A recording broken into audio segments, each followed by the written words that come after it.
Dominic Roque, nagsampa ng cyber libel kay Christy Fermin.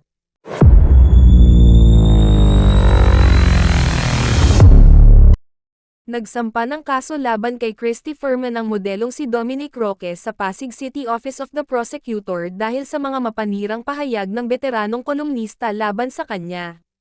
Ayon sa mga paratang ni Dominic Roque laban kay Christy Fermin, naglabas ang kilalang kolumnista ng hindi makatotohanang pahayag laban kay Dominic Roque sa kanyang online show na Showbiz Now na, sa gitna ng mainit ng usapin tungkol sa breakup nila ng kapuso actress na si Bea Alonzo. Matatanda ang sinabi ni Christy Fermin na ang kondo ni Dominic Roque ay pagmamay-ari ng isang lalaking politiko na malapit sa modelo. Iginiit pa noon ni Christy Fermin na hindi siya hihingi ng tawad kay Dominic Roque. Hindi ako hihingi sa iyo ng patawad. Ni paumanhin ipagdadamot ko dahil kahit minsan, hindi ko sinabi na si Dominic Roque ay nakatira sa isang condo unit na pag-aari ng isang baklang politiko, pagpapahayag noon ni Christy Fermin.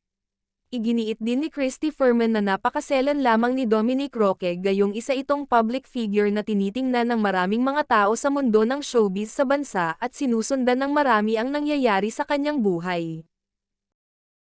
Ngayon, Dominic Roque, napakaselan mo, napakasensitibo mo.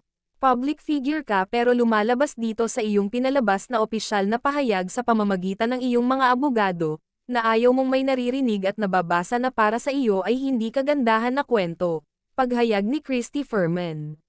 Dagdag pa ni Christy Fermin, unang-una, public figures kayo, wag na natin gamitin yon public property dahil may sarili rin kayong buhay na dapat itira kahit kudlit lang para sa sarili nyo. Pero figure kayo ng showbiz. Public figures kayo, anumang nangyayari sa buhay nyo ay para kayong isda sa aquarium. Tinititigan kayo. Bukod kay Dominic Roque kinakaharap din ngayon ni Christy Fermin ang iba pang kaso ng ibang mga celebrities na sina Bea Alonzo, Sharon Cuneta at Kiko Pangilinan.